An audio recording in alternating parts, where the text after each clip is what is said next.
Are you gonna make me watch all the Grudge movies to get rid of your grudge? Are they the American ones?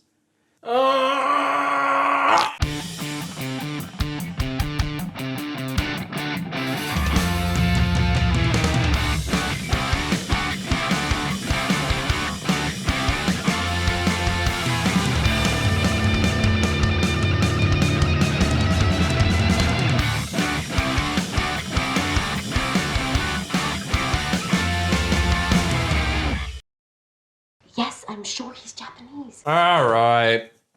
Before any of you weebs start yelling at me via anime profile pics, again, yes, I know that The Grudge is basically a reboot and also maybe a spin-off of a Japanese horror film series. Do you want something? But my position on that is the same as this movie's. I hear some Japanese words, but then slap. Now it's American, bitch. That's how I approach basically any foreign thing I don't understand. I slap it until it makes sense.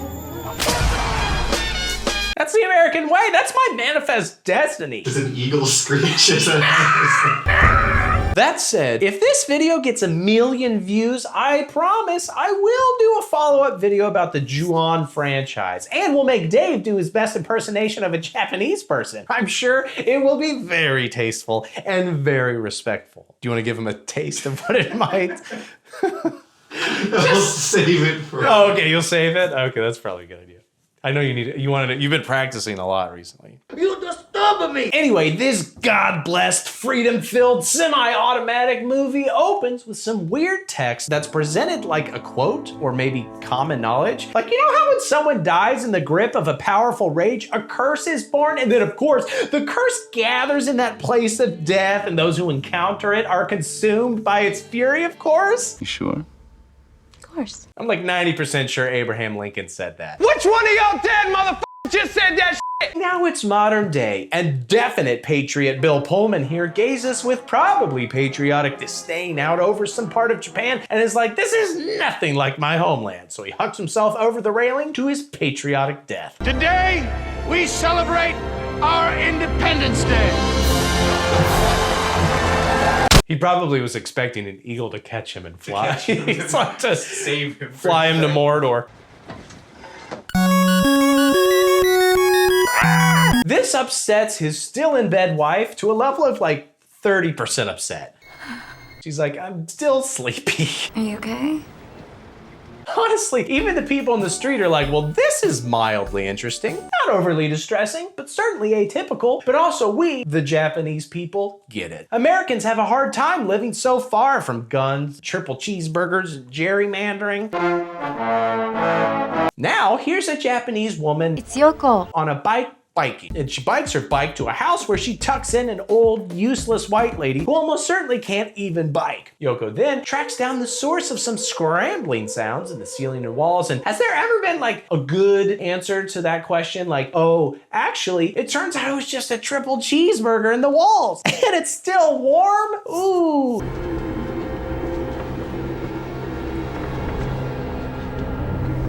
Unfortunately, no. What she does find is some evil dead woman who sucks her up into the attic to almost certainly not feed her delicious fried meats. But you gotta hope, right? We cut from there to sleeping Buffy, and I went back and forth on whether I should present the plot of the film chronologically, like warm-blooded Americans prefer, or all non-linear and foreign and shit like this movie actually is. But then I was like, well, you know, even some Americans have watched Christopher Nolan films, so let's give it a shot. So, okay, Buffy and her boyfriend are exchange students / WB actors in Japan. Buffy the Vampire Slayer and Roswell are moving to Japan. Lots of people go abroad. And her boyfriend attempts to culturally assimilate by sneaking around the room and sniffing underwear. He's like, I gotta fit in. When in Rome. Yes. Please go on. But Buffy's like, Doug, stop sniffing the clothes and come sniff these nuts. Come back to bed. And he's like, I can't, I've got school. And she's like, joke's on you. I switched your alarm clock back an hour in the middle of the night for the express purpose of giving you extra time to sniff these nuts in the morning. I only need 10 minutes after all. Come on, you could spare 10 minutes. I only need 2.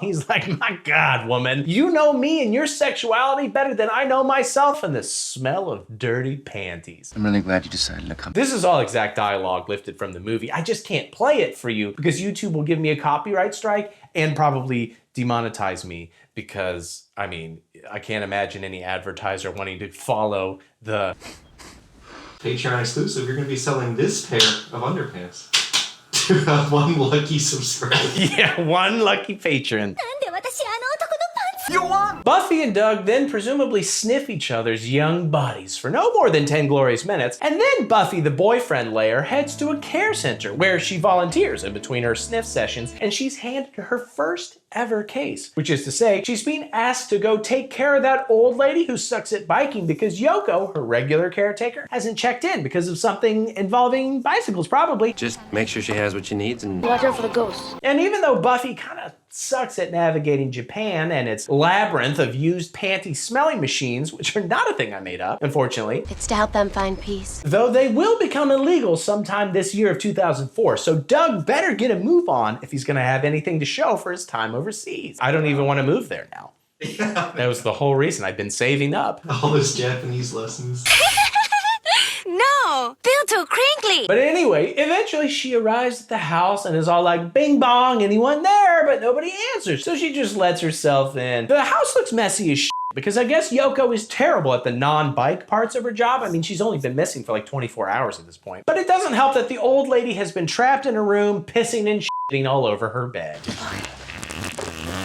Which creates a mystery, as the only Arby's in Japan are on military bases. But oh wait, they do have Taco Bell, so I guess the scene is actually well-researched and accurate from a cultural perspective. It's very possible to shit yourself in Japan. You just gotta know where to look. Looks like you need a new... $5 grande crunch wrap meal, only at Taco Bell. Buffy helps the old lady and tidies up the area before some entrepreneurial Japanese businessman comes by and stuffs those sheets in a vending machine somewhere. It's a Buddhist ritual. And the old lady can't really talk, so Buffy investigates upstairs and discovers a taped shut door. Buffy hears goat or maybe Dave noises, so rips all the tape off, and what does she find? A weird book, a strange kid, and a cat. So basically, she just found Japanese Harry Potter, which means J.K. Rowling would probably name the kid Sushi. There it is. Your writing is becoming too powerful. Yes, he was shut in a closet. Like Harry Potter. Buffy's like, well, that's weird, and calls her boss at the care center and has to confirm that actually it's a boy and that she is sure that the boy is Japanese. Yes, I'm sure he's Japanese. They're in Japan. I bet the vast majority of little boys there are Japanese. Yeah, I know. She then opens the book and it is also in Japanese, which, what? It's like everything in this house is Japanese. What is going on? And there's a pic of the original dead Bill Pullman in there. And for a second I was like, wait, is this the Japanese poster for Independence Day? But it's not. There's also a picture of the kid and I guess his family, but with his mom's face torn out. Buffy then konnichiwas at the weird kid for a minute because he refuses to leave the upstairs. Konnichiwa. Watashi wa Karen. Anata wa? And then the old lady starts making noises and we see a weird ass inky smoke ghost lady. I just want her to leave me alone. Well, then you shouldn't have moved to Japan, lady. Literally every single minka has one of these floating around. All these people are so surprised by all these Japanese things. I'm like, every Japanese house has a Japanese boy, a Japanese book with pictures of Bill Pullman, and a ghost lady trying to murder you. Did you do no research before you moved here? Wait till I discover the bidet. Hard cut to old lady, her daughter, her son, and his wife purchasing the house back in the day, which is something that is in the original Japanese film, but it probably doesn't translate too well for young American audiences today, like the concept of home ownership. But the house still looks pretty good besides all the cat drawings, and there's a bathtub that's full of blood and or shit, and there's a girl in it who's gonna try and drown you, but other than that, not bad. We'll take it. Turns out the son and his wife have moved there for his big boy Japanese number crunching job. They can find somebody else to crunch their numbers. And they brought his mom because she's not particularly functional. I hope Mom's okay. She won't be. Arigato. And also, the daughter has a job here too. It's a whole family of expat traders, apparently. Hope all the extra Kit Kat options were worth it. Script puncher upper Cezary also wanted to mention here that at its core, Japanese horror is usually about a conflict between tradition/nature and modernity, where the former is often all-powerful and malevolent when angry, and it is often angered by modernity. You can even see it in Godzilla, a story of an ancient beast woken up by modern nuclear weapons. In an American remake of such a story, a lot of that nuance is lost because horror works very differently in America. American audiences are mostly scared of different things like free healthcare or soy. Again, if we get 1 million views on this, I'll get Cezary to flesh it out even more, and also maybe I'll be chased by something especially terrifying to my primarily American audiences, like non-linear films. No, I would. I mean, I'm being glib. Arigato.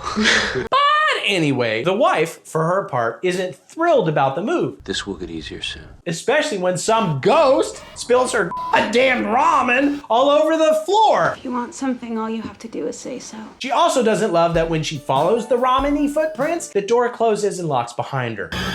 Her husband returns that night to find a hole. What the hell? Because either these ghosts spend their free time just knocking everything over, or Granny here keeps taking advantage of the opportunity of everybody else in the house being dead to just like start tearing up. She's like, I'm home alone. It's either that or the ghost. Like, it doesn't really explain why the house is always so messy. She like wakes up and literally either a ghost or the grandma has spilled her ramen everywhere. Either way, the husband finds his wife sort of paralyzed and being attended to by the creepy little boy looking extra creepy. It's not great. Hard cut though to Buffy's boss coming to check on her, and he's like, whoa, looks like my client is dead. Oh, hey, what's up, Buffy? Why are you shaking and terrified? Did you read another Dave fanfic about free healthcare and soy? Sorry. Cops show up and they investigate for an extremely long time before one of them notices, hey, the cordless phone isn't in its phone bay. I don't know, it's been a while. They make the receiver ring and follow the noise upstairs, but like, have they not considered investigating the second floor of the house before now? That's like half the house, boys. Ghost. Though to be fair, the shoddy police work probably makes Buffy feel like she's back home. Aw. Yes. Anyway, what do they find? The son and his wife super dead, and also just like a jawline on the floor that belongs to neither of them. I don't like that. It's okay, I've got you. Honestly, if I found a jawline on the floor of my attic, I would just die. Just go ahead and die right there. They do confirm, however, that it wasn't a donkey jaw, so Samson is immediately ruled out as a suspect. That's a Bible joke for all you Bible heads that subscribe to this channel.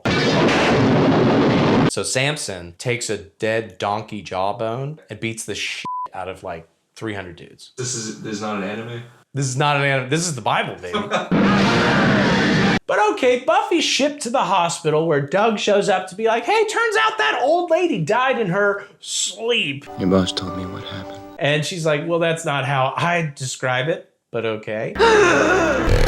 I guess she just died of natural causes. I guess nobody told Doug about the attic bodies or the missing housekeeper. I guess Doug's on a need-to-know basis. This is true of all Dougs, actually. It's sad, but that's all it is. That's how they're saying she died. The lead detective comes to question Buffy, and she's like, hey, I think that book or diary or whatever was written by a woman because... The writing looked feminine. I'm like, oh, hold on. I don't see any little flowers or hundreds of lines about how one day I'll become Mrs. Dr. Jordan Brady. So how can you know that this is feminine writing without that? Is it just because there's a picture of Bill Pullman? Boys can like Bill Pullman. Boys love Bill Pullman. He's such an American.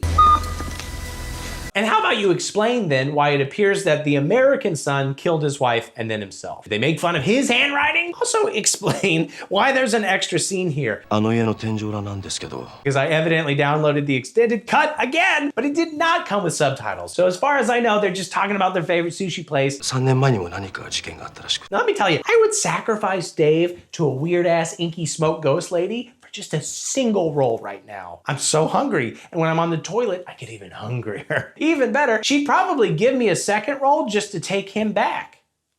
Dave, The ghost lady would, it's an infinite sushi glitch. I'm like, I'll give you Dave for some sushi. And she's like, I don't want Dave, I'll give you sushi to take him back. And then I'm like, oh, that's 2 sushis. And then another ghost lady, and I'm like, take Dave. And she's like, sick. And then I'm just pounding sushi on the toilet. No. Ah! Oh my God, another cut to the dead son's sister, who appears to be basically the only person left in Japan besides this weird ass, inky, smoke, ghost lady haunting her. And also, I guess, there's a solitary security guard at her job and this taxi driver. But like, seriously, where is everybody at her job and apartment complex? I feel like there are lots of people in Japan, especially in freaking Tokyo. I saw a documentary about it. They were like, there's a lot of them. Excuse me, please, there was 3 people. Whatever. She thinks she sees her brother outside her apartment, but actually, no. I don't know what you're up to. So she assumes a defensive position in her comfy warm bed, but oh no! That's no problem for Ghost Lady, who sneaks in there and sucks her down.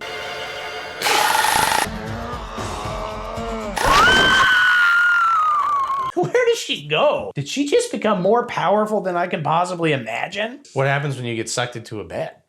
Extreme coziness. Oh! Cozy, right? Hard cut to Doug just smoking his lungs off inside a cafe, and Buffy shows up and is like, I maybe definitely snuck out of the hospital. Do you want to ride the bus with me and freak out at ghost reflections in the mirror? And Doug's like, sure, babe. Whatever makes you horny. Let's take you home so you can shower and have a hand come out of the back of your head while you're shampooing. And then they do all those things. Hey. Later that or some night, Buffy's boss gets attacked and killed by half-jawed Yoko. Hey, that's who owned the jaw.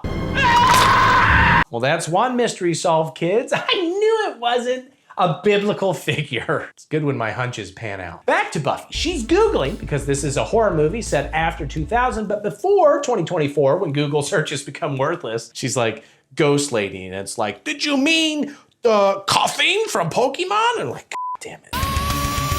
Anyway, she discovers that 3 years prior, that creepy kid was murdered by his dad alongside his mom. Presumably, this whole thing, that's why the house still has the ick. Vibes-wise, that is. Buffy also learns Bill Pullman killed himself the very next day and was in a problematic marriage. I mean, he was a decrepit 51 and his wife merely a nubile 31? Ask any Zoomer. They will tell you that that's textbook pedophilia. Yes. The next morning, Buffy visits Bill Pullman's barely legal wife, who strangely is fully made up and draped in a sexy red dress at like 9 a.m.? Who is she waiting for exactly? A strong, young Japanese mailman? Did Buffy call ahead and she thought she'd make a move? Unclear, but hopefully. I'm really sorry to bother you. I was wondering if I could... Eat your pussy. I realize this is really awkward. Buffy believes the deaths are all connected, and the wife lets Buffy comb through a bunch of photos where she notices the dead Japanese mom sneaking around in the background of basically every single one. Let's cut again to now 3 years ago, when Bill Pullman was still alive and teaching at a university. Happy Monday. And when he kept getting letters from some horned up former student. He's like, I do not know this lady. I don't know who the hell she is. But it would be rude for me to not go to her house to to investigate. You gotta ask her to please stop sending me letters in person, like a gentleman. He's a guest in this country. Gotta show some respect. Gotta do things proper. And of course, she obviously lives at the not yet murder house. And when he's there, he finds some arms attached to a boy. Konnichiwa. But then the boy seems to collapse. So Bill runs inside to help and to also maybe spend some time really scolding and punishing his naughty letter writing mother if she's in there. Either way, his belt's coming off. And the former student isn't there, unfortunately. And even more unfortunately, this kid literally meows. Damn, I guess the right-wingers were right. Kids really are identifying as cats. Shakes my head. But wait, let's cut back to Buffy, who talks to the lead detective and is like, what is going on? Detective Nakagawa, I need to speak with you. Can I apply for a job? And he's like, well, I had 3 good buddies investigating this case back in the day, and they've all died or disappeared. There's this crazy thing about Japan, where if you die in a particularly bad way, the emotion can linger and infect anybody who comes near it. Anyway, I'm gonna go burn down that house. Bye. But of course, But really, he was never gonna work anyway. Burning down houses only works on American ghosts and American Daves. Don't burn me down, please. I'm gonna burn you down, dude. Meanwhile, Buffy realizes friggin' Doug found all her research and went to go find her at the murder house, and she's like, oh shit. After the underwear district, that's literally the worst place for Doug to go because he'll get infected with the emotions and the curses. So she runs there. But when she arrives, she's sort of smooshed into Bill's reality as he pieces together what happened, which is this mommy was obsessed with Bill Pullman, as many of us are, and made the mistake of writing his name in her diary like 10,000 times. So, okay, that's how we knew that the writing was feminine. Pita, pita, pita. But Daddy got pissed and murdered her, and then their son, and also their cat for some reason. Like, did the cat have a crush on Bill Pullman too? Oh, he is so magnetic. His personality transcends cultures, transcends species even. Guess who? It's Bill Pullman, you fool! And yeah, it turns out that the dead mom is in the attic, which Bill is not excited about. He then stumbles upon the dad hung by the ghost version of his wife's lovely hair. He eventually gets away, but obviously he killed himself the next day. So did he really get away? Makes you think. And hey, I get that some of the cops investigating this crime ended up dead themselves, but did nobody before Buffy connect these cases? Bill Pullman's name is all over the lady's diary. He was receiving letters, and let's be honest, probably a few pairs of funky panties from her at his place of employment. Another one, huh? It was a thing that was known by coworkers who also seemingly have his address. And then he killed himself basically right around the same time as the family being discovered is all dead. And also, I assume his fingerprints were everywhere. Not that they'd immediately think to check for his specifically, but surely eventually. Because Pullman's wife is like, I've talked to like 10,000 cops and private investigators and nobody gets why my husband killed himself. But like, it seems like any moron or podcaster could have figured it out. I've talked to detectives. I've hired private investigators. They were very drunk! Whatever, here's Doug looking rough. Doug! And now the dead wife is crawling down the stairs claymation style like the world's most horrifying episode of Wallace and Gromit. I'm innocent. And Doug just gives up and dies. Doug! Again, I get it. But then Buffy sets that shit on fire. Right as dead mommy gets all up in her face, fade to white. Later at the morgue, pretty sad looking Buffy is taken to see what we assume is Doug's dead body. And it probably is actually Doug's dead Dougie body, but it is also the body of the Japanese lady, who is also right behind Buffy. So I guess Buffy caught those evil Japanese herpes, the curse herpes, you get it? But also, House apparently did not die in the fire. Buffy totally botched it. She deserves those herpes. Buffy sucks, Japanese cops suck. That's the point of that's the grudge.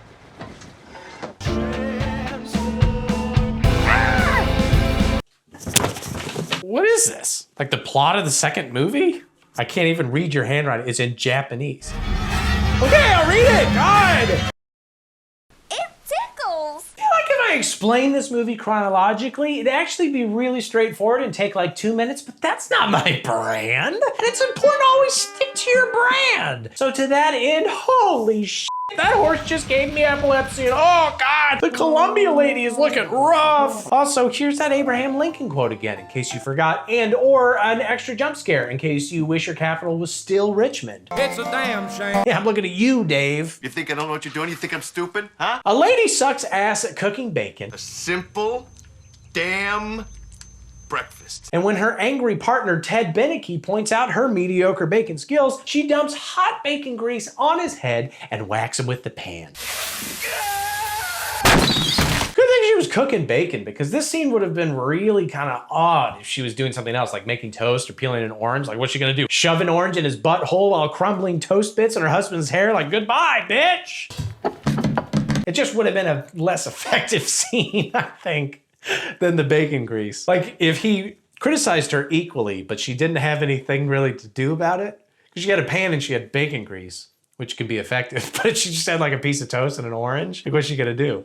She's gonna shove it up his butt and like put it in his hair. He's gonna be like, I'm not dying, but I am upset. I'm just imagining you as a director on set blocking the scene. We have an orange, we have toast, and we have that guy's asshole. The movies. I mean, I will say, I do think we could make it work, but even as is, let me just say, there are worse ways to go. I mean, if I could think of an even slightly safer way to inject bacon grease directly into my brain, I would definitely try it. This is tasty. But then she sets the hot ass pan directly on the table, which is like super unsafe. Does she want to start a fire? Because that's how you start a fire. Her ass is about to be haunted by Smokey the Bear. Remember, only you can prevent. This is why we stop, drop, and roll into a blood drippy intro sequence that then turns into a hairy intro sequence. Ooh. And over this, we see sort of a recap of the original murder that kick-started this whole adventure. And you know, I really feel like her husband overreacted. Like she didn't even do anything. Not like if she did do something that justified murdering her and the kid and the cat, but it's like when Dave accused his body pillow of having jealous eyes. You got jealous eyes right there. You're looking at me with jealous eyes. Oh. All she had was a bad case of white boy fever. You can't inoculate against that shit. Your best hope is probably hiding out in a fabric store or something. Because white boys never go in there, is my point. If you have the fever, you hide in there and you won't run into the objects of your desire. That's my point. Specifically straight white boy fever. Now we're in Tokyo again at an international high school, and oh dang it, somebody left the camera upside down again. Actually, that was just a pond reflecting two teen schoolgirls bullying a third one to pull up her skirt more and show some leg. Right to jail. Did I mention that this movie was made in Japan? What a weird country. It's not like we have schoolgirl fantasies in the US. The most common sexual fantasy in the US involves retired IRS agents. That's true. You just show off your legs more. They're not bad. I agree. Anyway, the three of them head to the old half-burnt murder house to speculate on whether Buffy had sex in it. Maybe they came here to... You know. Yes. Please go on. And also to bully long skirt McPrude legs here into climbing into the closet and counting to 10 with her eyes closed so that they might then accept her and her pretty okay legs into their sexy little schoolgirl clique. What are you talking about? But of course, when she gets in there, they're like, slam, you're locked in. Curse your sudden but inevitable betrayal. And McPrude legs screams hard. Like she goes all out. Mad props. Though, to be fair, she sees creepy ass cat boy and dead mommy, and I would do the same thing. Dead families terrify me. Sign up for my Patreon so I can keep my family alive and not screaming at me from the closet. Eventually, the door unlocks and she finally puts those pretty okay legs to use. Now we skip back across the pond to Pasadena, the Tokyo of Greater Los Angeles, where Buffy's sister, Aubrey, speaks briefly with her sick mother who's like, cough, cough. You gotta go to Japan to get your sister because they think she killed Doug. Tokyo? Cough, cough. And everybody's very upset about Doug. Doug is dead.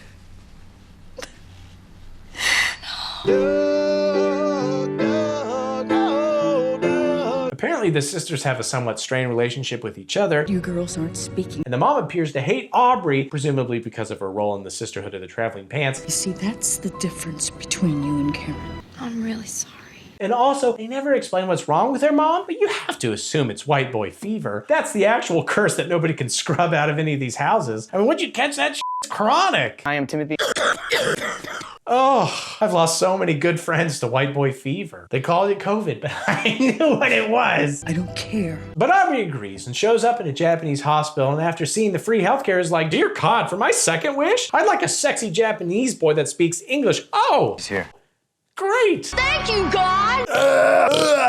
The idea is that her first wish was for free healthcare, which she found in Japan. And then her second wish is for a sexy Japanese boy who speaks perfect English. I don't know if that's gonna make anybody else a Christian, but it's definitely gonna make her one. Thank you. God! She visits with her sister, who can't believe she's here and also corporeal, which is what I say whenever I find a nude body in Dave's basement. I'm like, is that real? Is that corporeal? Then Buffy starts yelling about, get me out of here, I'm the only one that could stop her, blah, blah, blah. I'm the only person that can stop her. Conceited much? And the staff runs in to tie her down, and look, I don't want to be accused of unfairly diagnosing everybody in this movie, but I think Buffy might have a touch of the white boy fever herself. I mean, did you see Doug? I have to go back there! Doug almost got me infected. I mean, we got Bill Pullman, we got Doug. Tokyo is inundated. We gotta quarantine these women. We're now in Chicago, the Tokyo of Illinois, where the angry bacon couple is somehow alive and grease-free because time. She's twisty in these films. It's like, where are we? Who are we? What's happening? I don't know. I'm nervous. It's quickly apparent that this lady is moving in to stepmother Ted's 2 kids, and like so many 2024 porn setups, the older sister is down, while the younger brother is a little skeptical. The only things the boy loves are literally any Chicago sport, which means he should already be familiar with curses.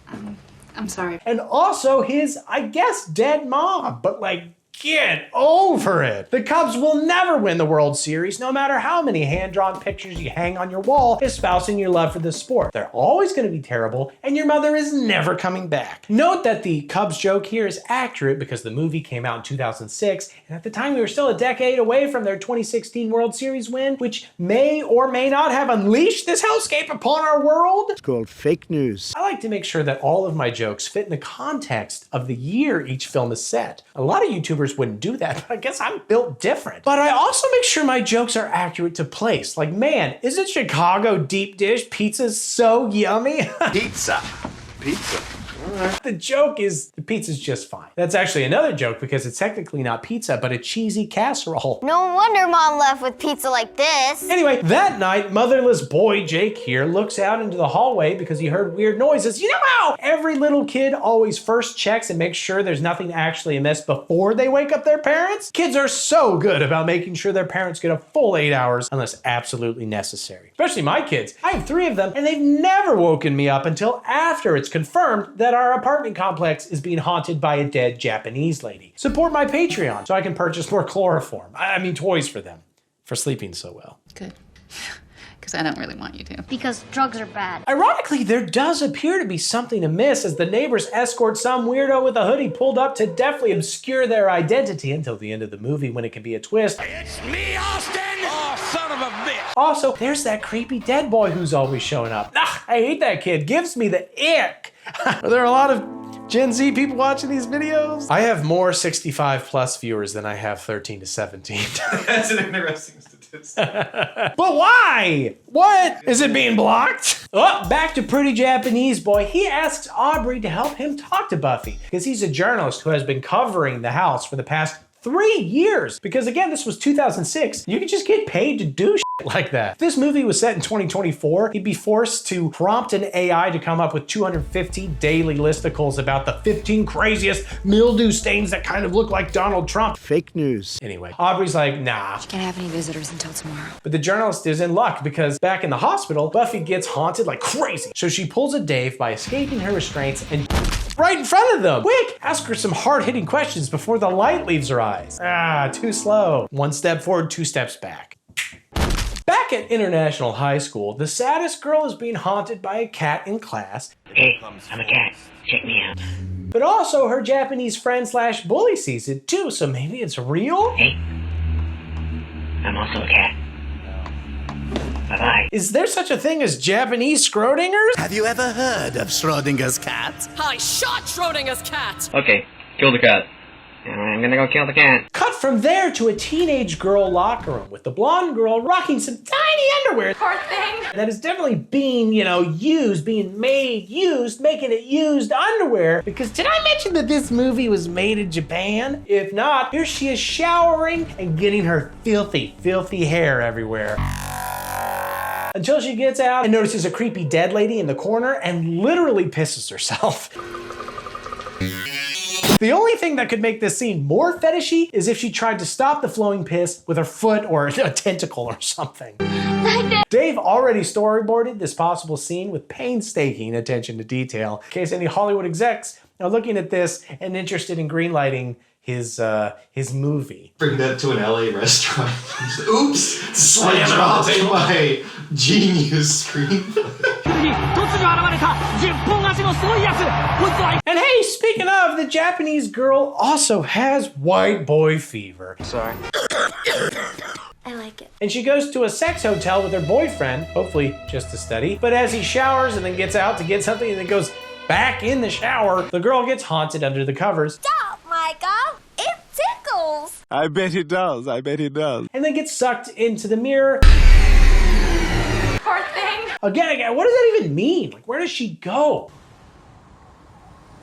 And if I could choose between getting my neck snapped or drowned or hung by hair and just getting kind of, I don't know, sucked into the mirror dimension, I think I'd choose that one. You're now inside the mirror dimension. It tickles. But I don't know. I don't feel like I can make an informed decision because, like, man, if it's Dave's mirror, absolutely not. Just snap my neck. I don't want to get sucked into whatever those things have seen. Anyway, Aubrey goes to Buffy's apartment and cries, I assume because she just misses Doug. We all miss Doug. While the journalist watches an interview with a cop from the first movie, he's like, whoa, I think he was being haunted. Although again, because this is Japan, I think it'd be weirder if the cop wasn't being haunted. But whatever. He goes to reveal his findings to Aubrey at Buffy's apartment, even though I feel like he wouldn't know that she was there. He does, however, casually drop the flex that he's the one who pulled Buffy from the fiery house. So if Buffy has any old underwear that Aubrey would like to throw his away as a reward. Here. Thanks. Also, he mentions that he thinks that the fire changed something and that, like, the plot. It's getting worse. So they decide to head over to the house to see if that's true, I guess.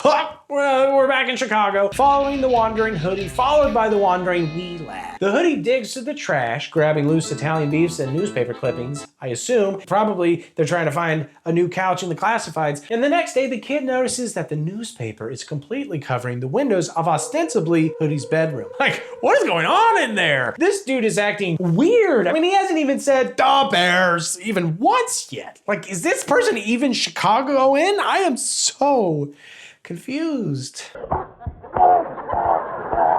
You okay, Ted? Hey, just having a heart attack. Also, Daddy comes home just freaking pissed at stepmommy. Who are you talking to? To the point that he grips his car keys so hard that his hand bleeds. Or maybe he impaled a feral hog outside with a key fist punch before coming inside. Or maybe he's got one of those cars that bleeds every time you stick the keys into it. I mean, were Cybertrucks around back then? My point is, let's not jump to conclusions. That's what he's doing with his stepmommy's alleged phone cheating. You okay? Okay, journalist is at the murder house and he tells Aubrey to wait outside while he goes in and grabs the White Boy Fever diary, but oh no! Aubrey gets... I don't know, I guess she's cursed now too? With White Boy Fever maybe? I don't know. What was the 2006 equivalent of Pete Davidson? Good morning. How you doing?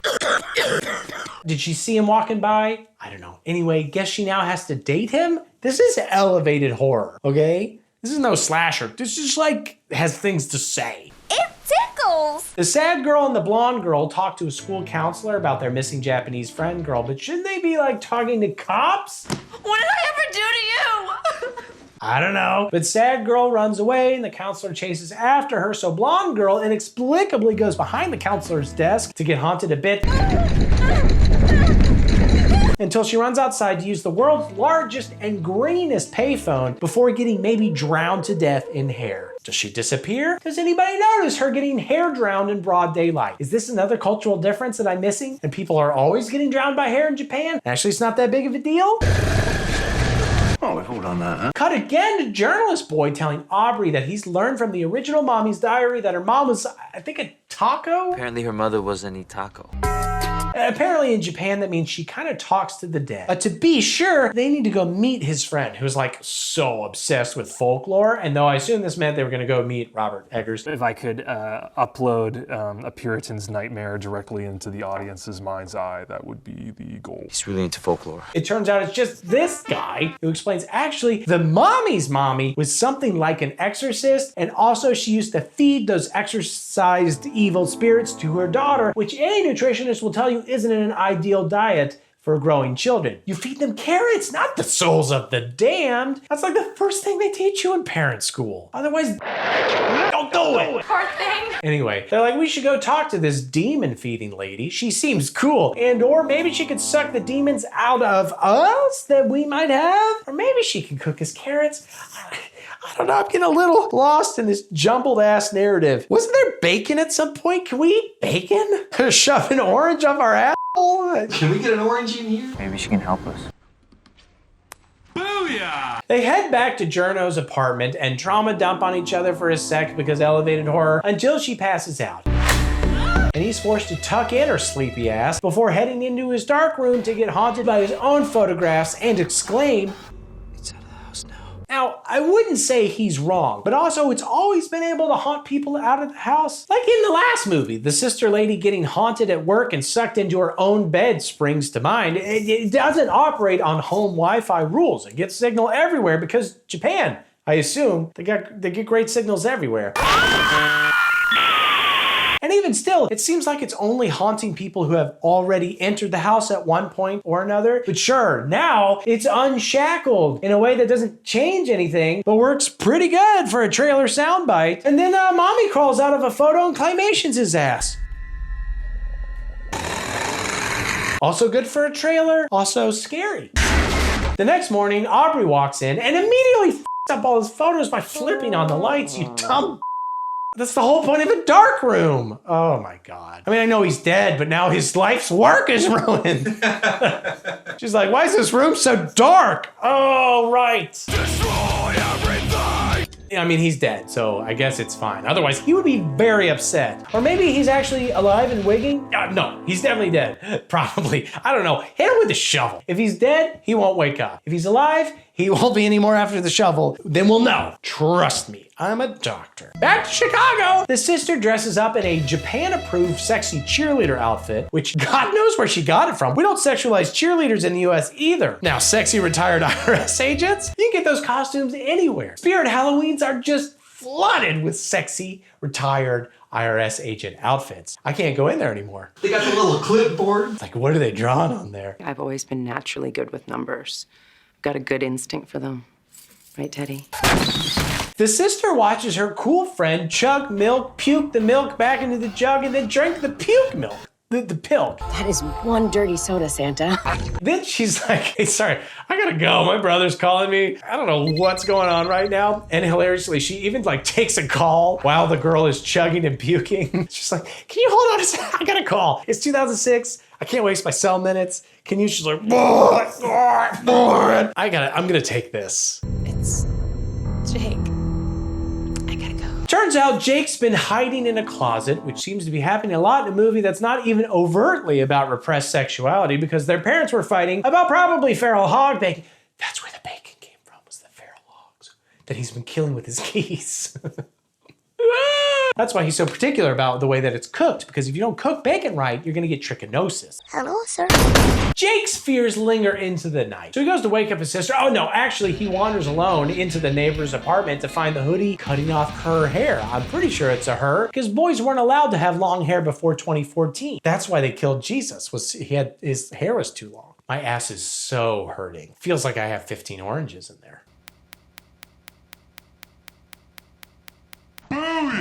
Also, ghosts be looking in through the cracks in the window newspaper, so now he goes to wake up his sister and crawl into her bed. You probably should have started there, my guy. I mean, did you see her cheerleader outfit? Like, you're not even related in real life, bro. You gotta set your sights beyond this movie. Invest in your future, bro. Kid's like, I got an idea for a scene. I crawl in bed with my sister, turn off the lights. We see what happens. Tomorrow, I promise I'll go there with you, okay? Anyway, the next day is Bacon Murder Day. The worst day of the week.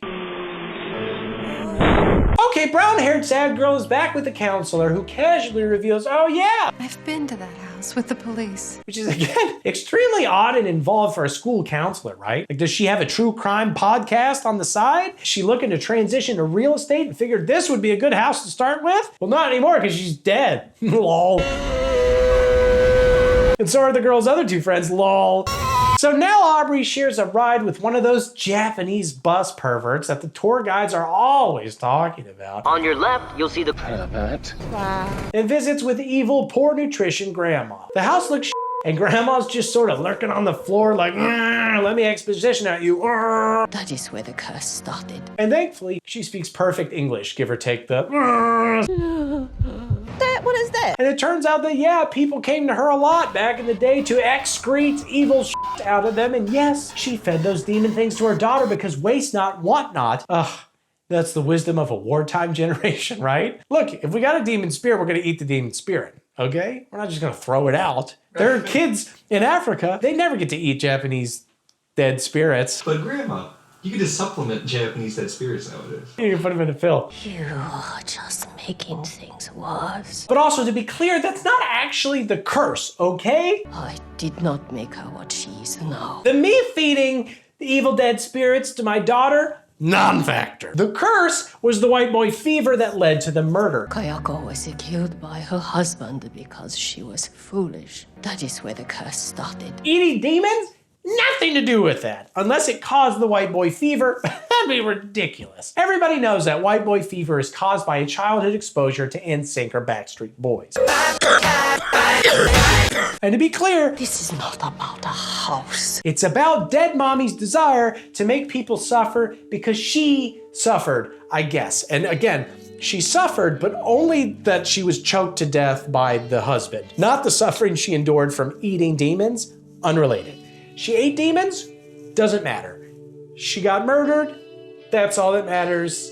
Stop talking about it. The demon thing is just a side note. That's like a dietary restriction. Yeah, like I could have fed her ice cream sandwiches and it would have been the same result. Yeah. She wants us to suffer the way she has suffered. Make it worth it. Make it, fat boy. If all that's true, then like, get over it, lady. We've all been strangled a little bit because of our fascinations with Bill Pullman. I'm sorry you died, genuinely. But why are you gonna kill me? What did I do? It's like you immediately killed literally the only person in the whole world responsible for your suffering, give or take Bill Pullman's tight behind. How does murdering a bunch of sexy teens satiate your need for revenge? I don't know, but Grandma's like, bad news. It will grow and destroy everything it touches. There can be no end to what has started. Until the entire world is haunted and sucked through a bed like a golfer through a hose. Then Grandma is maybe killed by her dead daughter, I guess?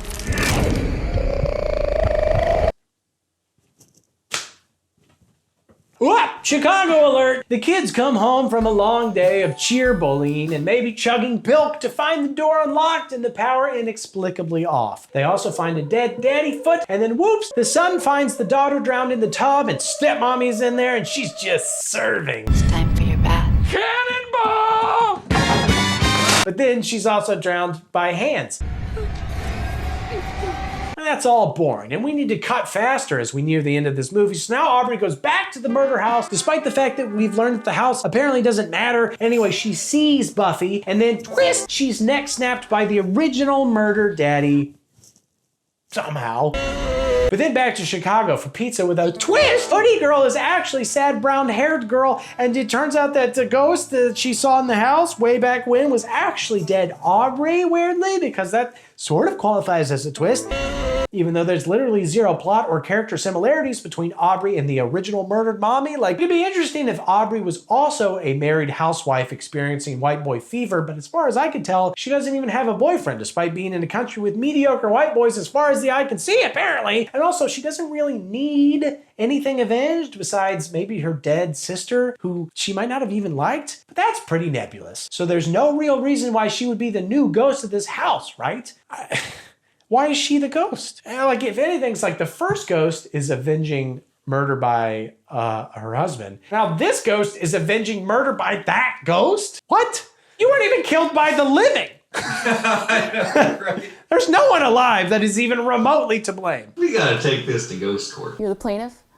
And a ghost. Well, let's hear it. And also, like, where is the other ghost lady? Is she still around? I mean, was she laid off by private equity? Or is the idea that she's untethered right now just obliterating an Arby's bathroom somewhere while Aubrey takes her place in the house?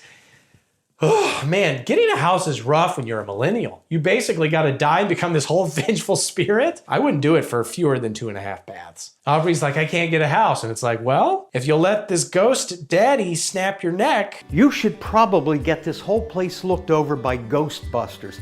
Anyway, somehow Sad Girl brought the curses maybe with her to Chicago. So maybe dead mommy and son and cat are also destroying an Uno's pizza bathroom somewhere? Maybe they're dipping their Italian beefs in evil grudge water au jus? I don't know, but anyway, the curse now apparently works like a proximity mine. And everybody in the apartment complex was getting sort of haunted by osmosis, which explains the bacon murders and the milk puke chugging, I guess. It mostly affects foods. But then, why were the two kids unaffected. The next door milk neighbor was, and their parents were, but it somehow skipped them. Maybe they were doing something extra evil off screen, like illegally downloading Metallica songs. Who cares? The girl gets sucked into her own hoodie, which is like me basically every time fall rolls around. It's like you can't even find me into my big cozy hoodies. But then the evil dead mommy comes out of the hoodie and scares Jake, the wee boy. And that's a movie, folks. That's a Grudge.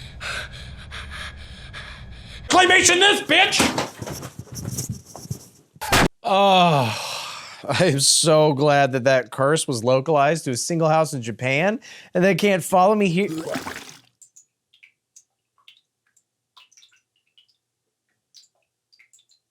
Damn it. Manual labor. It's a bitch. Do you think Ghost House Pictures has ever made like a rom-com or a Civil War documentary? I mean, it's Sam Raimi's production company, so they could also do Doctor Strange versus Ash or Pretty Deadite. But okay, the first way we can tell that this movie is different and direct to video is that though we get the regular rules quote, we now get a fourth slide that reveals, actually the curse can be reborn elsewhere and for a much lower budget if necessary. Oh, what a lucky break for this movie. What are the odds? Leave me in here. Not Chicago. Cut from there to Jake from the last movie being all crazy in an insane asylum. I mean, you'd be mad too if the high life of countless cheerleaders and hot, not technically related sisters because of movie magic was stolen from you right before you turned 14. So, what do you think? Why are you doing this to me? He keeps being like, she's gonna kill me. And they're like, nah, she won't kill you. But then twist, his doctor is friggin' Amanda from Saw. She hasn't changed. This kid is about to play the worst game ever. Then there's no time to waste. And indeed, later that night, the ghost lady breaks all of his arms and he dies. The orderly half watching him is kind of like, oh, all right, I guess I should call Amanda, but he's in no hurry. And by the time they get in there, Jake is very dead. Like more dead than some people are. When you get all of your body parts broken, that's on a bad side of the spectrum. If you just succumb to the RB meat sweats, intro sequence, yada yada, until another random Japanese lady wakes up in the Chicago and Pasadena of Japan. Keep up with the jokes.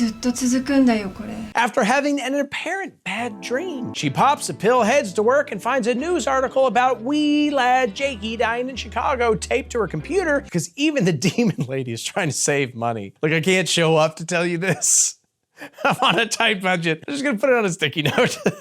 I'm not gonna create a whole new email account for this. Will you take this collect call from?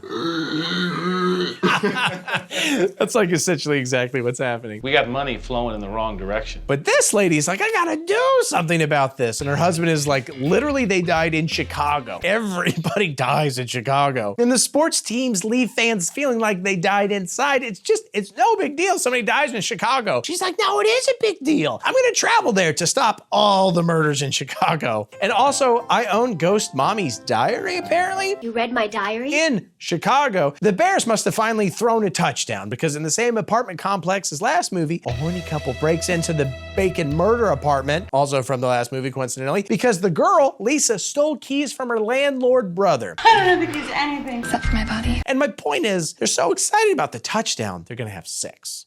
Because in Chicago, they don't have sex unless they score touchdowns. It's a sad city. You know the only reason I'm dating you is because you... I'm really happy we're doing this together.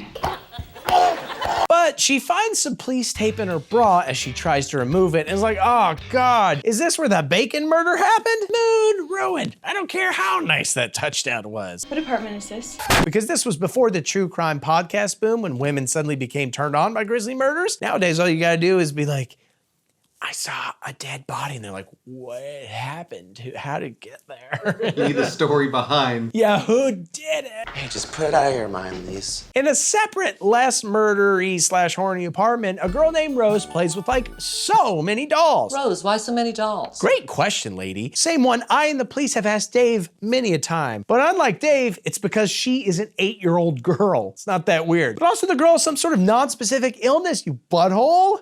Rose. Is it time for your medicine? Lisa busts in. There she is. And her landlord brother Max is there. Where's Max? Right behind you. And he's like, I had to ask this random old painter lady to watch Rose while you your way up and down the complex. I use more ointment than paint these days. And I also couldn't go do any work because you had the keys, but now I can, thank you. Bye. Which is an obvious lie because landlords do not do work. What is he really up to? Now that I've got the keys, I can do some Blues, reds, yellows, screamers, ups, downers, you name it. Rose asks Lisa, Do boys like Mr. Potato Head? and she says yes, but I think it really depends on the boy. Oh, Dave just held up a sign that says Mrs. Potato Head lips, but on her husband's body? I guess. Look out, Mr. Potato Head! Regardless, Rose hucks one out into the hall to entice a boy that she saw earlier, but Lisa's like, there aren't any boys here anymore, remember? All their arms are broken by ghosts and they died. Oh, that's right. But when Lisa goes to grab the potato, it's gone. Eerie. This scene must have been absolutely terrifying to renters at the Dublin blockbusters. A blood-spattered Mr. Potato Head. This is old-timey specific joke. They're like, we still mostly get terrified about potatoes disappearing. It's still like sort of, our blood remembers. You think you don't remember, but your blood knows. By the way, Rose is Lisa and Max's sister, and their parents are mercifully dead by non-Bacon related happenings and are excused from appearing in this film. Spoiler alert. You gotta think positive. Max runs into his boss, like the land king to his landlord. I didn't know you were coming by. The guy's like, we can't have these people moving out all the time just because they've murdered each other or upset about the people who've murdered each other. I'm thinking about firing you and bringing in a management company because as a rich person, that is my only solution for everything. Yeah? And Max is like, no way, my liege, give me another chance. I'll make murders in Chicago stop. And what is up with everyone saying that? Why not say you're gonna drink the Atlantic Ocean while you're at it? Come on. But actually, it kind of works. And the guy's like, okay, I believe you can stop all murder, or at least the fear of it, but don't make me regret this any more than I regret my garbage ass haircut. Except then immediately this lady and her daughter are moving out because the daughter is all upset about the murder stuff. We're gonna miss you around here. Oh, it's best for Brenda. She's been having a rough time since that family. And again, you knew what you were signing up for when you came to Chicago. You were signing up for pretending that casserole is pizza, Polish people, and murder. That's like the three main things that are about Chicago, that are in Chicago. If you want to live in Chicago, you got to be okay with those three things. Change of scene might help. But joke's on her, because even in her new place, she gets butt naked murdered by a ghost in the tub before being sucked down the drain to sweet, sweet oblivion.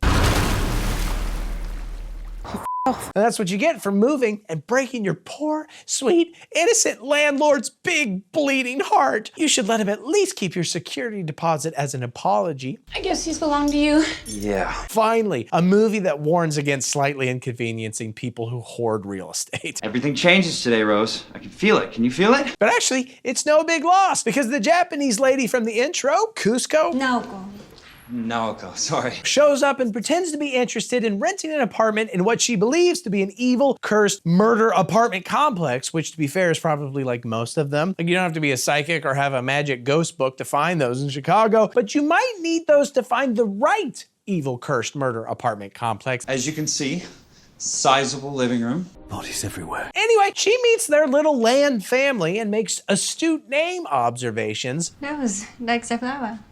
Really? Very astute. And doesn't notice that Rose has been eating cereal for like 30 minutes. Like seriously, she was eating when Max left. Wish me luck. Good luck! And when he comes back. 2 hours later. Guys, this is Naoko. That shit has to be disgustingly soggy. I understand why the kid's sick now. You can't eat cereal like that. It's okay. No, it's not. It's not okay. New problem. Lisa's leaving for a New York City fashion internship with her apparently model of a boyfriend. New York's a crazy place. Oh, well, so is Chicago, right? Max is like, I wish you wouldn't do that because Rose is sick and I can't get her to stop eating disgusting cereal and everybody who rents from me is dead. But Lisa's like, no, you don't get it. If I become a fashion icon, then all of our financial problems will be solved. If things work out, I could make us stable.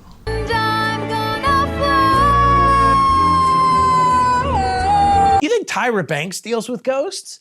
No, she's a model. Who's a fashion icon? I don't know. What? You don't, of all people.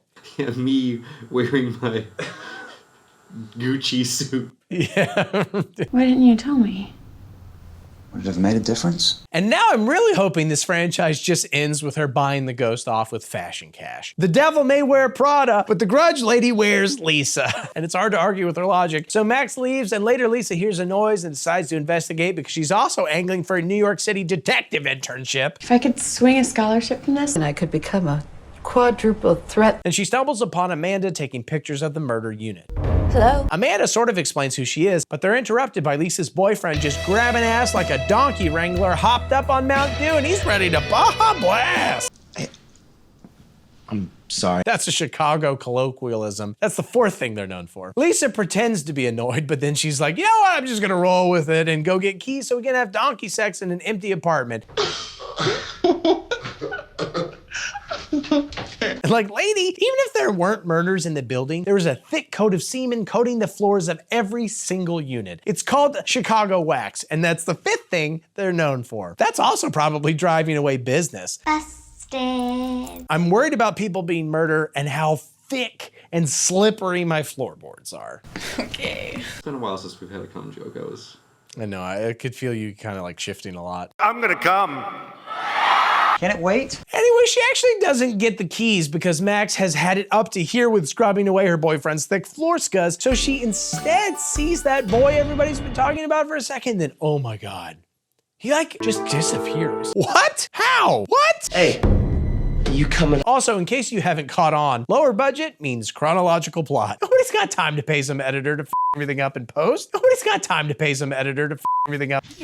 How was I supposed to know? Nor to film more than a single storyline. There also aren't gonna be any twists this time around. No, they still don't know that I've replaced the real Jordan with this Jordan. This is a film for the people. Well, okay, fine. We'll throw in a couple disconnected haunting one-offs since we've already rented the building for the entire week. So here's the painting lady. She's painting. That's what she is and what she does. Bullshit. Literally as exciting as watching paint dry. Except, oh no, someone spilled shit all over her unauthorized rose painting. Shit everywhere! Then another painting bleeds out Ghost Mommy who kills her. Yeah, because she has a grudge against artists. We've seen her diary and her skills are mediocre at best. So this painting lady, she just had to go. That's her grudge 3. Hey, that's the name of the... Lisa visits Amanda outside Jake's funeral and they head to Amanda's office to learn more backstory that we, the devoted audience, already know. It happened in Japan. Japan? But also to confirm that the boy Lisa saw was a dead boy. So whoops, Amanda, I guess Jake was kind of telling some of that truth when he said he was seeing ghosts and stuff. She's like, oh no, was he right? Nobody's gonna harm you. I'm doing a bad job, girl. Yeah, I was wrong. Back at the apartment, one of Rose's dolls disobeys her so hard that she has like an asthma attack or something. You shouldn't be up there. And Max has to take her to an off-screen hospital, because there's no way this freaking turd of a movie was getting hospital filming location in its budget. Lisa comes home and is all like, wow, sounds like you guys had a busy but economically viable day. Rose is in the hospital. And then puts Rose to bed, only for her to get petted by the evil cat ghost boy. Man, I want that acting gig. Evil cat boy would be so easy. Watching you perform is amazing. I'd win at least one Oscar and probably a Grammy for my cat singing on the soundtrack. Meow, meow, meow, meow, meow, meow, meow, meow. Everybody called me Pussy Boy, just like they did in middle school, but now it'll be with respect. With reverence. Now I'm a pussy man. In the British sense, meaning sweet or gentle, as in pussy cat. Back at the doctor's store, Amanda notices the very same creepy evil cat ghost boy on the security cameras and thinks about calling somebody to, shoo him out, but then decides, no, I'm gonna do it myself. Of course, what she finds is... So I guess they still got cat boy problems? They should really call somebody about that. Maybe Tumblr? Seems like a Tumblr problem. Or Dave, you're always mumbling about ghost pussy. Do you know how to handle ghost boys? Or was that about something else? You're always like, well, ghost pussy. You better watch yourself or I will cite you with anti-ghost contempt. The next day, Naoko shows up and is like, hey Lisa, we should talk. Preferably at the park, so we can increase this movie's perceived production value without spending any real money. If we walk really fast, the cops won't catch us and shut us down. Anyway, so then I saw a ghost and the ghost was really scary. Is that right, Naoko? Okay, whew. Okay, next location. Guess you changed your mind about moving in, huh? No. It's cheap. Naoko reveals that she's dead ghost mommy's sister, and she disagrees with their mom and claims, actually, no, her sister was actually changed by all those evil spirits that she was constantly snacking on, albeit still in no discernible way that can be explained other than maybe that's why she's so grudgy now. When my sister was killed, my sister was changed forever. But I don't know, I feel like the hook works better when it's tied to a physical place where something awful happened. For example, as claimed by the freaking quotes that they put in front of every single movie, getting killed because a grudge ghost has gone mobile for no reason and you just happen to be standing in the way doesn't have the same punch as a corrupted evil place that keeps drawing in people who shouldn't be there in the first place. I am sure of it. But Naoko is like, yeah, so I think the apartment is now evil like the house was or is? I mean, is it not still evil or did it, oh my God, did it illegally immigrate? This is why you should always mask up when someone is showing signs of white boy fever. You don't want to catch that. What are the signs of white boy fever? Can we tell the people so that they know what to look for? Do you have the infographic poster? Yeah, let's just throw that up. I don't know, but apparently it can be reversed with a simple ceremony that I guess the sister has never bothered to mention or do anything about until now, when the curse is about as far away as it could possibly be. You were living in Tokyo, you idiot. You could have gotten rid of the curse and gone to that psychedelic robot restaurant. It may sound strange, but a place can get sick. Sounds cool. Sounds sick. Tight. But whatever, she claims she needs Lisa and Rose's help, and Lisa's like, nah. This ceremony or whatever, we can't be a part of it. The ceremony of meat. It is against my religion. Back at the apartment, Max discovers the dead painter and is like, damn it, that's even more lost rent. Why does God hate me? And Lisa decides she needs to postpone her New York City trip, and her supportive / ghost apartment sex addict boyfriend is like, well, then I'm not going either. And like, aw, they're in love, which means he is definitely going to die, but for now, it's sweet. I love you. Don't say that! Don't ever say that! They also almost bang in front of Rose, which is less sweet, but those two aren't necessarily known for their discretion. The boyfriend heads off to what would have been his last work shift if he was moving to New York City, but since he's not, he might as well try to keep his job because what else is there to live for? But he, of course, sees and chases something for literally no reason, and then, yeah, he's killed. And even worse, he's gonna lose his job now. In this economy, oh man, he's screwed. Who's gonna spill Chicago wax on the floors of each and every unit? That was just a side hustle, but he was really hoping to make that a full-time gig. In the basement, Max does sexy manual labor that doesn't appear to have any purpose. Like he's moving bricks from a pile into a stack. Are those bricks a big priority, bro? I think you should consider painting the place first, scrubbing up some of that Chicago wax. Manual labor. It's a bitch. But it is a time-honored tradition. Doesn't matter, I guess, because his land king comes in and fires him because he can't stop his tenants from getting murdered. It's like, you're really losing me a lot of money by not protecting these tenants. Look, you don't gotta like the news, kid. Just gotta take it. Bitch. But when Max violently shoves him into his brick pile, the guy's like, Didn't have to be like this. and then he just leaves? I thought for sure that Max was gonna murder him. I mean, isn't he from Chicago? Business. But no, that's not on brand for The Grudge. So instead, the Land King is murdered by a ghost cat boy that's sitting in his passenger seat.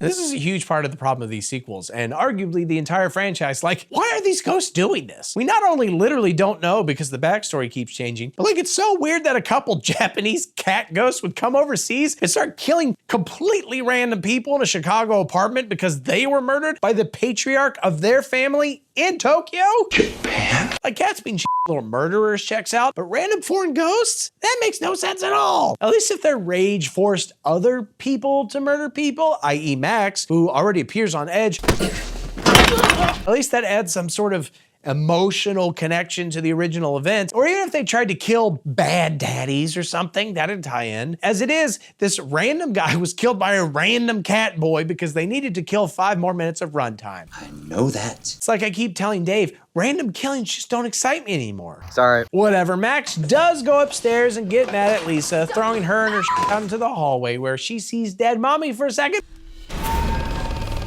What a hot mommy. But just for a second. Which begs the question, why do these ghosts sometimes just haunt people for a while before killing them, but other times they just go whole hog from the jump? Like Painter Lady and Land King and Amanda were all killed immediately upon seeing a ghost. Did they smell weird? Did they have annoying laughs? Why is Lisa face to face with him multiple times a day and kind of just going, oh, that was weird, and she just mopes away? Do the ghosts get murder anxiety sometimes and they can't perform? Is Lisa intimidating the ghost somehow? Is she just like too sexy for them? She's definitely out of my league. Lisa goes to Naoko's place. I didn't know where else to go. Naoko is like, okay, we gotta do the ceremony and we gotta grab Rose, but be prepared for Max to be fully cursed now, because I guess he's becoming more cursed and therefore unhelpful. And I don't know if he's got white boy fever or something else, but we need to be careful. But like, he seems fine to me. I mean, maybe a little intense with his work, but sometimes you gotta work with the headspace you find yourself in. But even with Max's totally fineness, they managed to sneak out Rose and Naoko starts some weird incantations and shit. It's like a prayer. Not the word I'd use. And everything's going great until Naoko's like, hey Rose, do you mind drinking this bowl of my dead sister's blood? It's super important. And Lisa's like, whoa, transubstantiation is supposed to happen after you drink. Gross. Though I bet you she would have let Rose drink it if she told her that it was a Chicago-style bowl of blood. She's a big fan of the city. She's just not a fan of Japanese-style blood bowls. She's picky. You didn't say anything about this. But then Max shows up and tries to interpretive dance to the original Murder Daddy steps before eventually breaking Naoko's leg with a pipe and then stabbing her with some sort of tool that can only be described as a glorified steak knife, which I don't believe was in the original choreography. Okay, all right, I'll admit it. Maybe Max is not okay.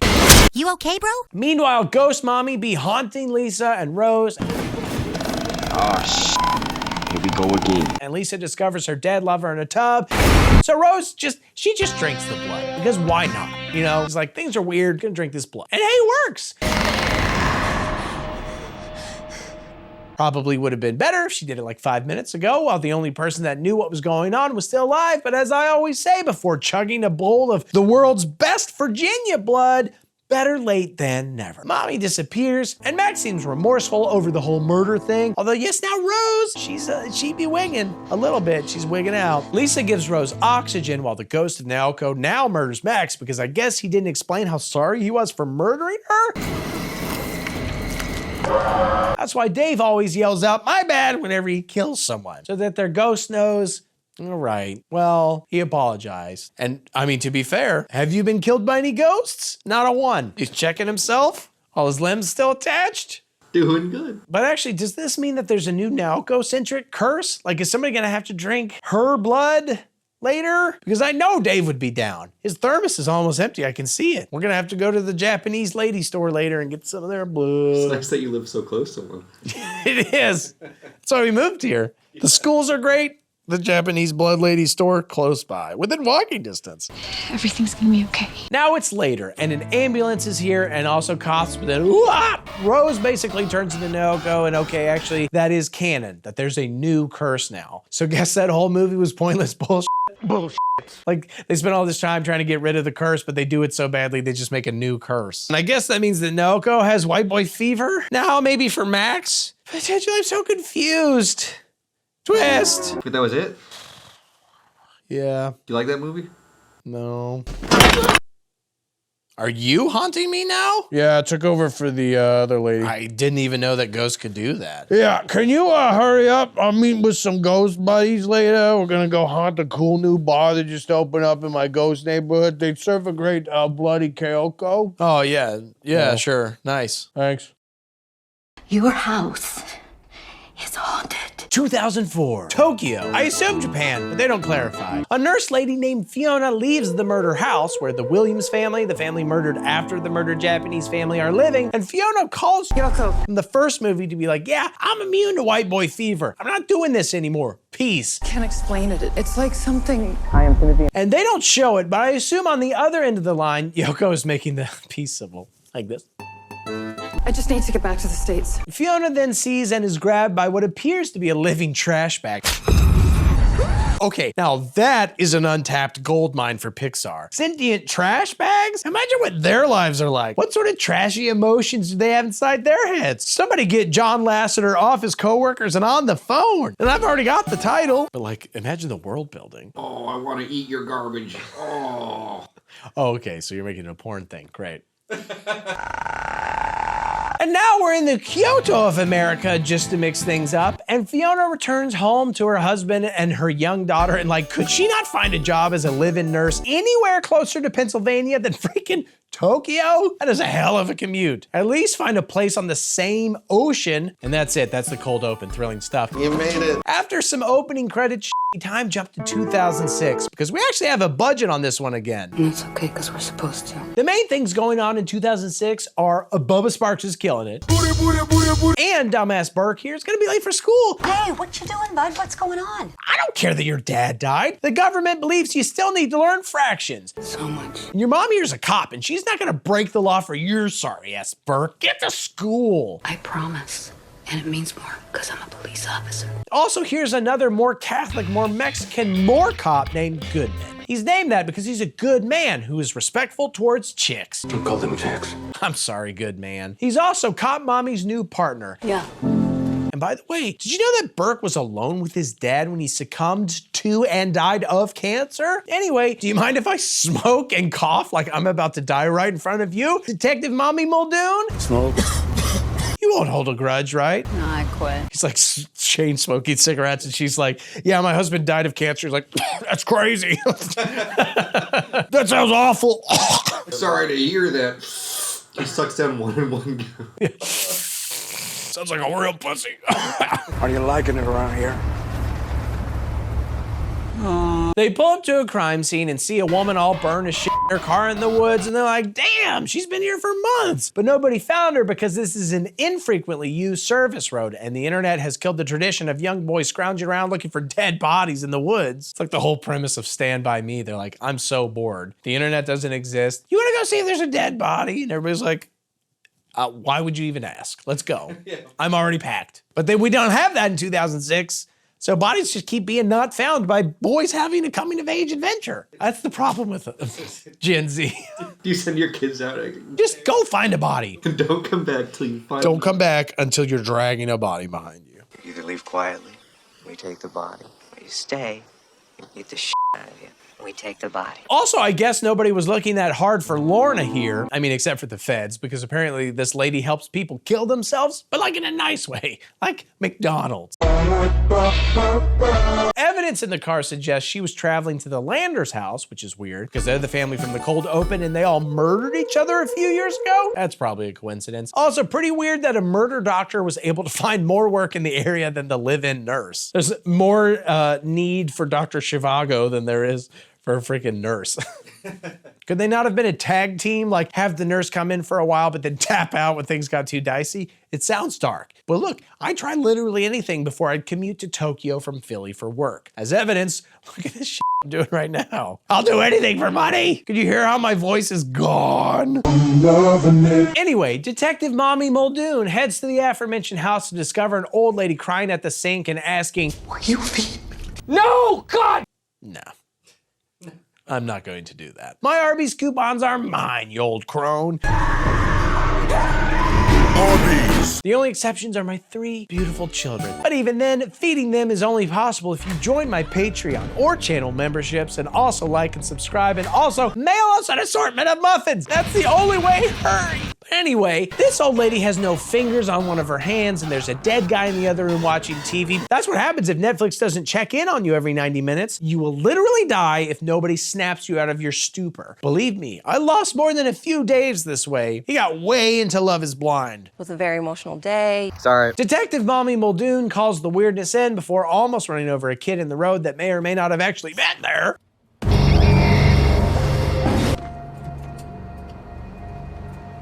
and she drives to Goodman's house to kind of talk out some exposition while quietly watching some Jesus movie in the background. It turns out Fiona murdered her family and self, which means this is now technically a gender-flipped Grudge movie, which is very woke and deserves a separate 2-hour angry YouTube video essay. Hey guys, I wanted to talk to you all about A female serial killer. Also, though Goodman was investigating the case, he refused to ever actually enter the house. Didn't feel right. That's very fortunate for him haunting-wise. It seems like should get him fired. I don't think most detective work can be done remotely, Goodman. Ugh, these millennial cops. I did not solve the case. And they're like, why? I'm not going in that house. It's like, well, you have to. It's a crime scene. He's like, it gives me the ick. People will think you're crazy if you start going around saying shit like that. Oh, 2004 again. Multiple timelines and locations. Oh, you spoil us, Grudge. Soft reboot. Soft requel, even. Oh my god, he's making a requel.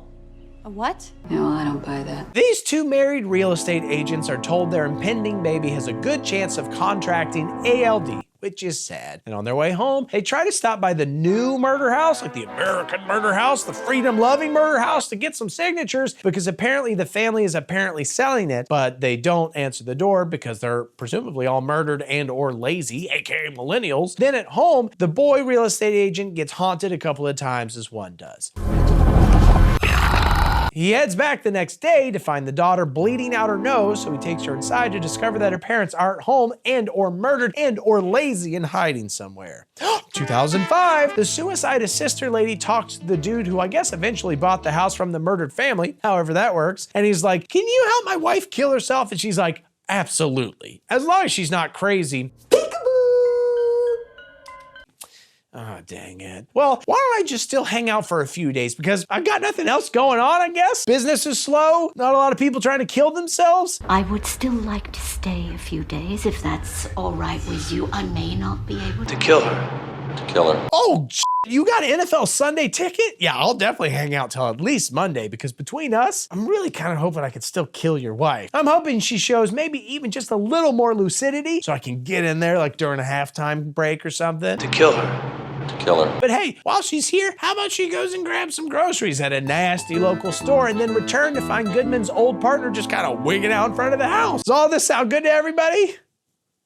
Great, let's do that. Is that okay with you? She tells the husband, who calls Goodman, to come pick up Mr. Wiggum, because apparently this is just a thing that he does all the time now, especially on Sundays near kickoff time. He's like, wait, you guys have NFL ticket? But on the way to wherever, the partner shoots himself in the cheek, completely boofing his suicide attempt. I mean, not literally boofing, because as Dave explained a few videos ago, that would have been a whole new dimension of horror. I just mean he screws it up, okay? He biffs it. He should have asked Suicide Lady for help, realistically. I mean, she's killing time. Might as well be killing you. There's a strange man standing on your front lawn. We should shoot him. This section is feeling kind of dark, but trust me, the movie itself is very lighthearted. It's just a fun romp, generally. It just needs a laugh track and you'd get it.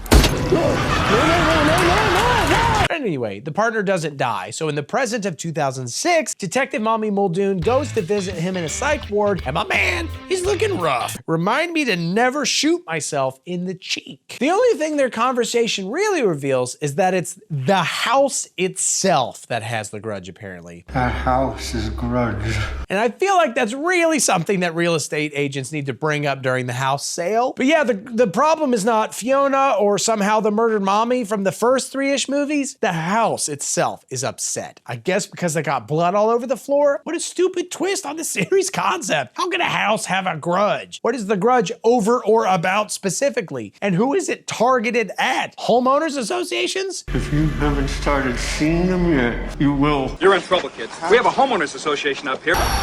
Whatever. He also explains that Fiona brought the curse, but not the grudge. I think those are different now. She brought that back from Japan, along with, I assume, used panty souvenirs, because like all of these movies, this is still technically a period piece. No pun intended.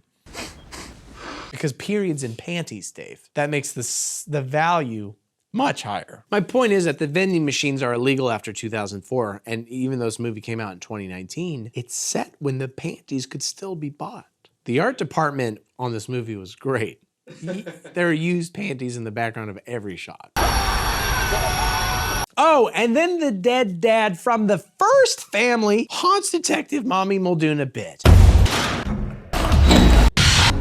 You doing? Then it's bring your kid to work day the next day. I don't know, this one's slow, man. It's just like a lot of stuff. Okay. Let's check back in on the boy real estate agent in whatever year that was. He's still at the house, and his wife calls, and they decide they're gonna keep their unborn kid, even though it may have issues. And honestly, these two have easily the best arc and are the most compelling part of this entire series. I'm just really, really happy. They should have been the leads and also in a totally different movie. I would watch the hell out of John Cho and Betty Gilpin just do life together. They're too attractive and talented to be dealing with this ghost shit. In reality, the only hauntings they'd have is with spirits wanting to watch them bang. Did they ever just like run around nude and you see like one of their big old hairy nuts? But of course, at some point, the daughter disappears. Melinda? So he goes upstairs to get almost sucked into the tub before heading home to murder his wife and drown himself. Which is the only element of this movie, and honestly maybe the entire series, that made me feel anything at all. I've got daddy brain. Don't like when daddies murder their unborn children.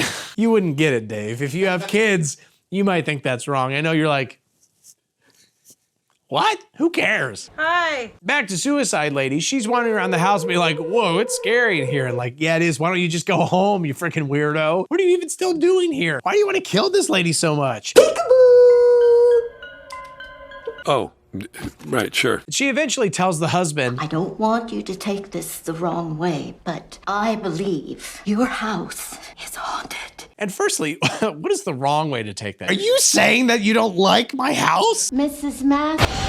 Not my favorite. But seriously, what is the wrong way to take that? If he fist pumps and calls A&E to set up a shit reality show, shouting, let's open a ghost brothel. But also, what is the right way to take it? I guess maybe the way he does, because he's like, yeah, I know it's haunted. And I'm hoping that when my wife finally dies, no thanks to you, pussy. In the American sense, meaning weak or cowardly. She'll come back as a ghost and I guess haunt the shit out of me.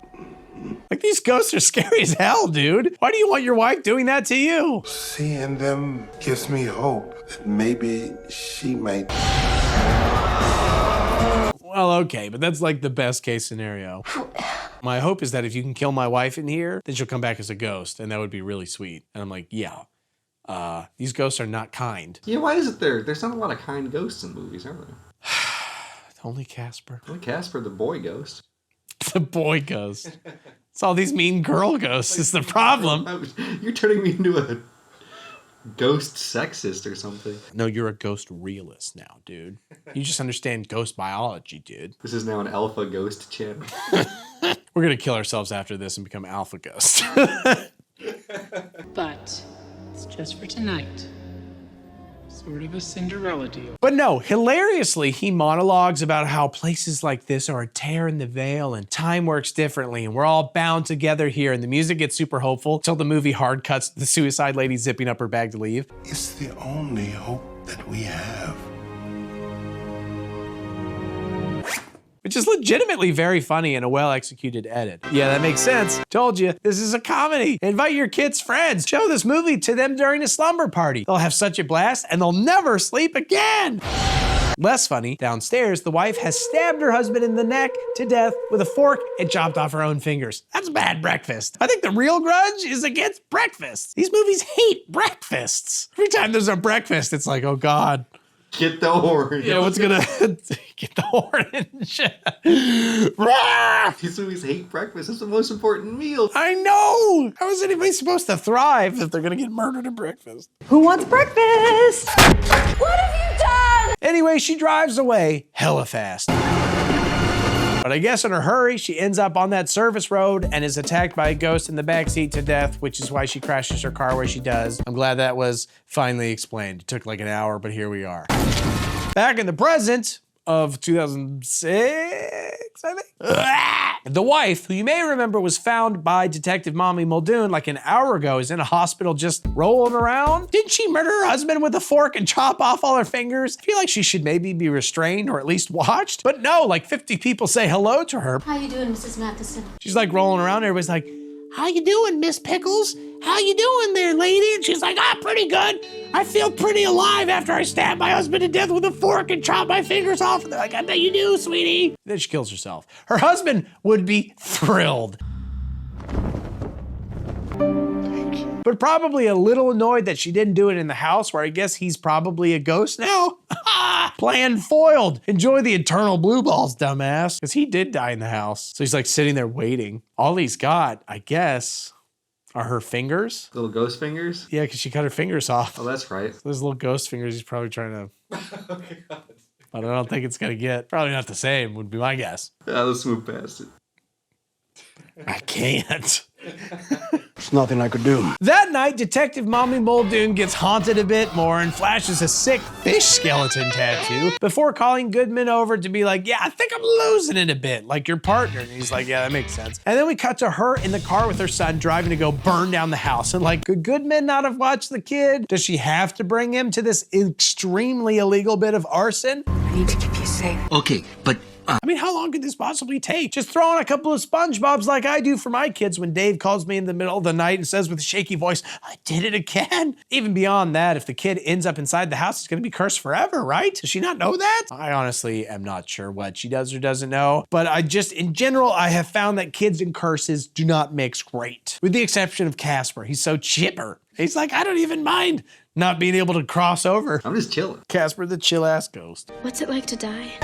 Tight as hell. She goes inside and sloshes gas everywhere, and the ghost of Fiona appears to show her where to slosh based on where the crimes of at least her family's murder stuff happened. I want to show you something. Except, like Detective Mommy Muldoon, you don't need to slosh gas around the upstairs. I guarantee if the downstairs catches on fire, the upstairs is severely compromised. That's how fire works. Even cave people understood that. Arson's smarter, not harder. Dave has that tattooed on his forehead. And honestly, how much gasoline do you really need to ensure a house burns down anyway? Just slosh a trail from you to the tank filled with the rest of that shit, and it'll explode like a bomb. Dave also has that tattooed, but you don't want to know where. He has detailed schematics of the White House tattooed on his ass. It's crazy. Yeah, so when I forget, I want to show you something. Whatever, she sees her kid and she's like, get out of here, you dumb bitch, but quickly realizes it's not her son, but rather the dead daughter. So she sets him on fire, which is pretty ballsy, because what if it was her kid and he was just too scared to answer her questions correctly? Always give your kids a few extra seconds to answer a question before you set them on fire. That's the second thing they teach you about kids.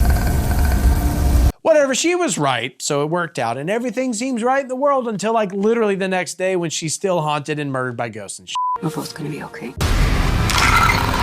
Oh well, hold on the exterior of the house over the credits. We did it, everyone. Maybe. God knows what the rules are at this point. Thanks. Yeah, dude, see ya.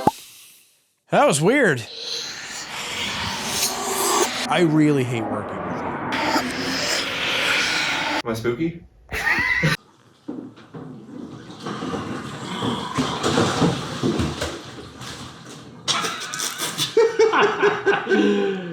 Yo, what's up, dude?